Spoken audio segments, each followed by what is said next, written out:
Hello and welcome. It's Mr. Dondi once again. Now, I'm going to give you tips for part one speaking. So, the first tip that I'm going to share is prepare the common topics. As you know, after the common topics, you will never know what you're going to get in terms of questions.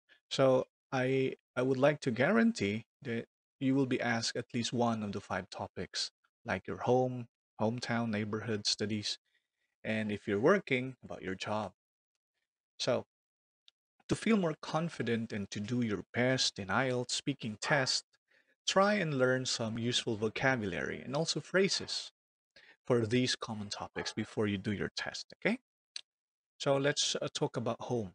Now, describing your home, well, here's some vocabulary that I've heard in previous practice tests, and I've noticed these vocabularies to be high level, like cozy.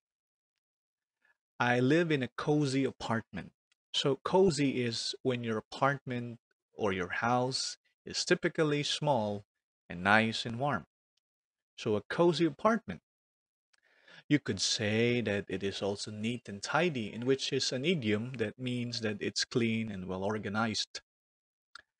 Or you could live in a modern house or a modern flat or a modern apartment. There you go.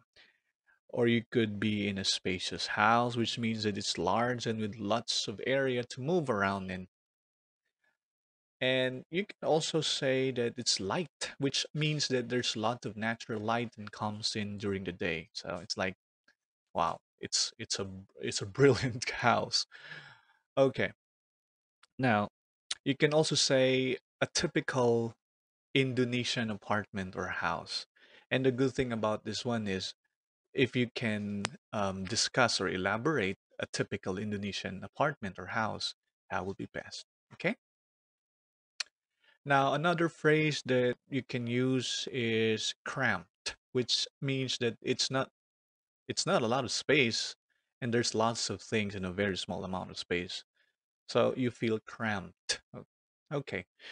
So some useful phrases and things to consider when you're describing your home. You can say it has a great view overlooking. Well, if you're in Bali or in somewhere else in a nice island, maybe. But it's okay. Maybe you can use this one as well. Or maybe you can say, what I like best is the kitchen. What I like best, of course, is my room. So you can use that one as well.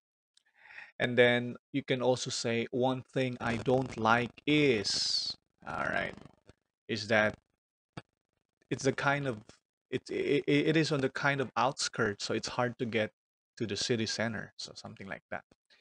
I've been living here for or since. So I've been living here for 2 years and I've been living here since 2019. Okay. So we say for when you describe a duration of time, and when you say since to describe the moment in time. So when something happens, so I've been living here since 2019 or 2018.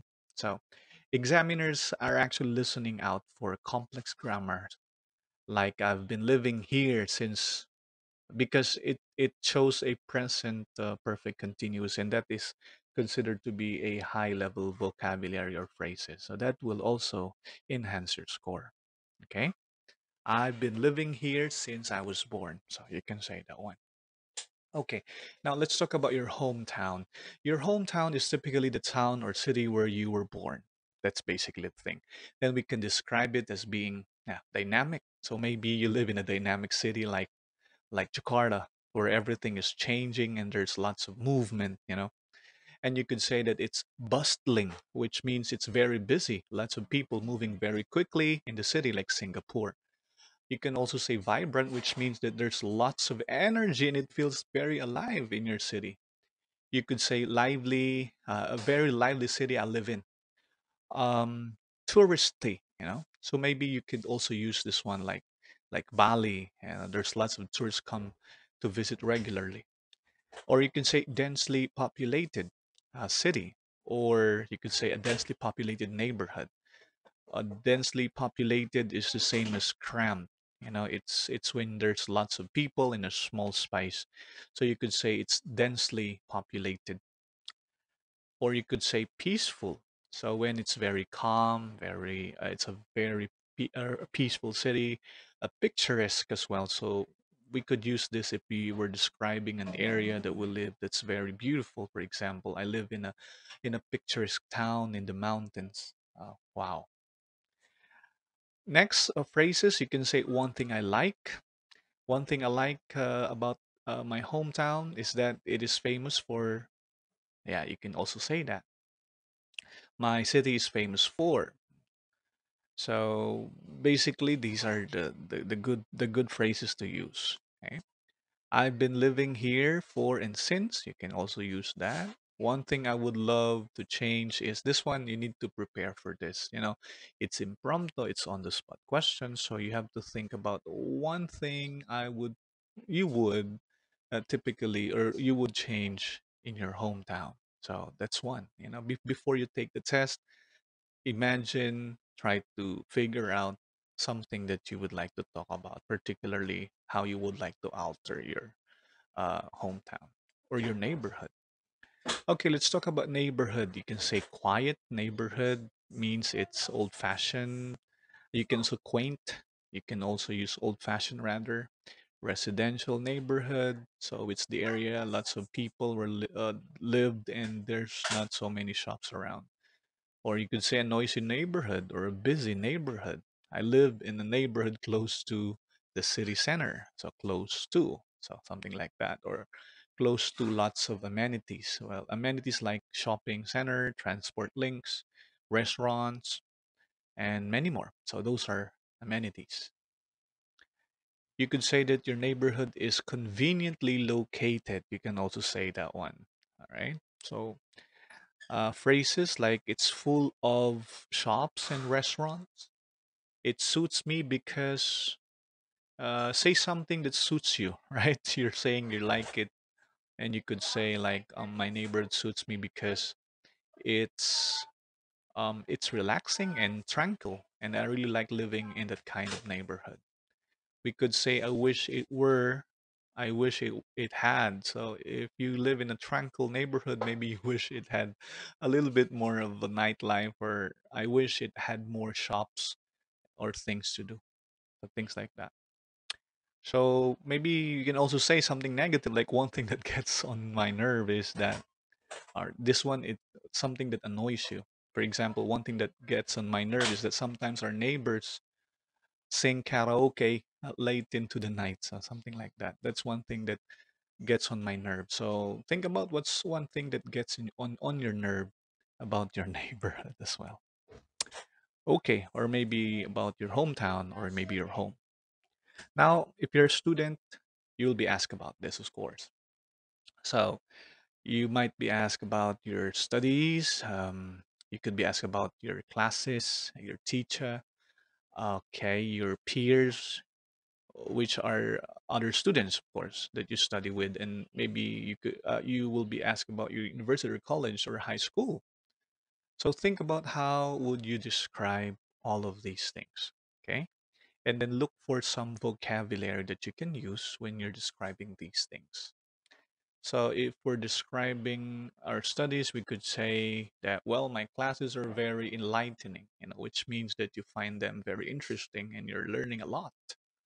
Or you could say that they're fascinating, which is similar to the meaning of enlightening, very interested in what you're studying. So that's fascinating.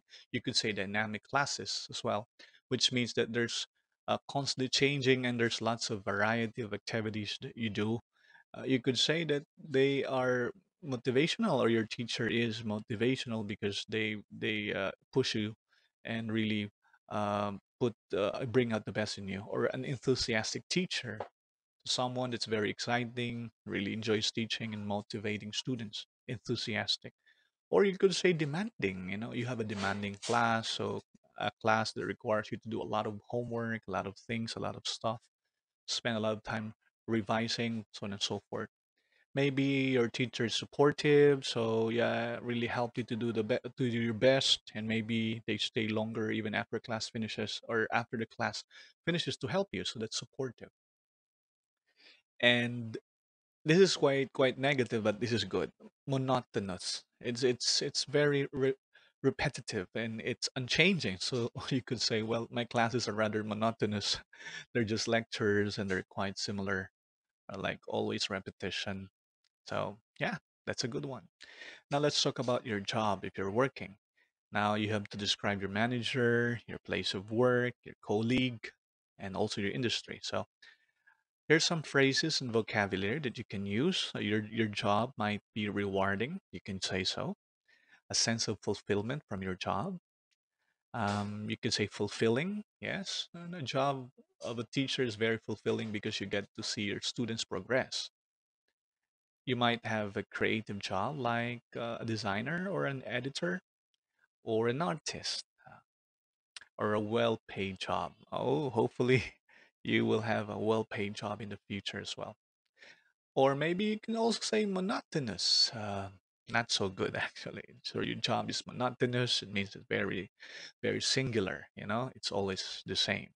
Or you can say it's a stressful job. Very common these days, right? A demanding job. Maybe you have to work late or work into the weekends, so that's demanding. Or you could also say poorly paid. No problem. We can be honest about that one as well.